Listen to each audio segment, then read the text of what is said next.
And I'm not only doing this for myself. One thing that bothers me every night before I go to sleep, there's another guy that was convicted of this crime, my friend Darren Gibson. He's been in jail for going on 33 years now for something that he has nothing to do with, didn't know nothing about, just like myself, didn't know nothing about it, but he haven't had a chance, an opportunity to be free or to come home and see the streets of Buffalo since 1976, January. Almost 33 years now he's been in jail for something that he don't have no understanding about. He don't really know nothing.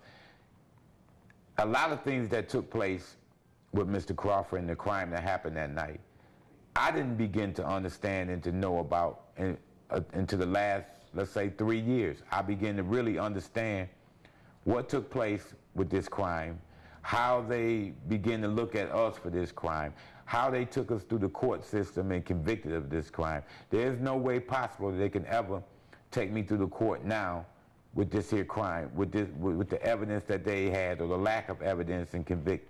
It just couldn't happen in this day and time.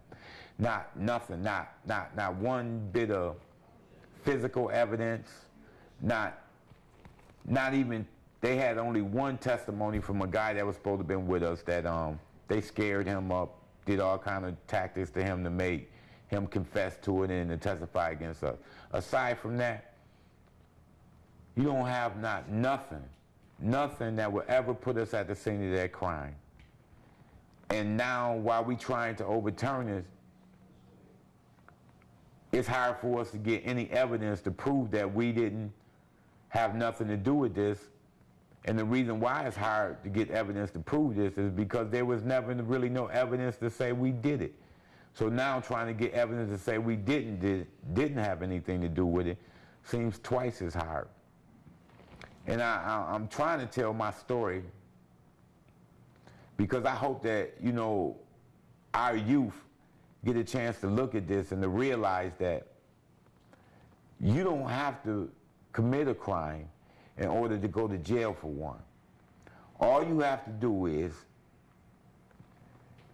keep the image, and what I mean by that is keep wearing your pants sagging, keep wearing your hoodies, keep thinking that all those things you see on them videos is real, all of the 50 Cents and all of those guys, keep thinking all that stuff they doing is real, and you will find yourself trying to defend yourself from something that possibly you didn't have nothing to do with.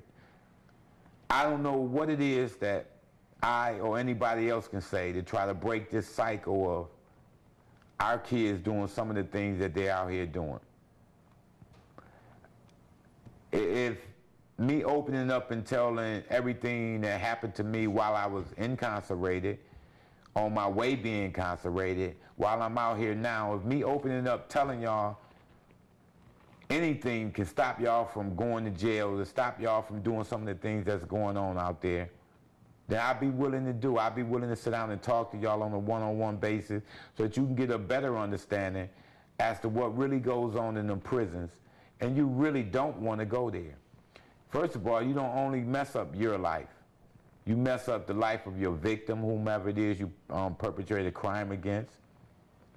What you probably really don't realize is that your own family, those are the ones that hurt a lot. I remember all the time I was incarcerated and my mother and father had to drive so many miles to come to Elmira Correctional Facility, to come to Attica.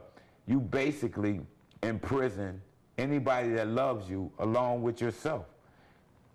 And what I'm trying to tell you is that if you go to jail, you actually take those that you love right along with you, because they have to come bring you things, come sit there with you. You break a mother's heart, I know, because my mother's heart was broke by me being in jail. And all I'm trying to tell you is that the things that you're doing out here these days, it ain't worth your time in jail. It ain't worth your life. It ain't worth you coming back home. And if you out here now and a young guy and you have a child or whatever, by the time you come back out, your child don't really know you as daddy. Child might be raised by somebody else. it ain't worth the things that we doing out here. We got to somehow find a way to love one another again. And that might sound funny to the thugs, to the ones who think they thugs and everything, but we got to find a way to bring the love back for our people.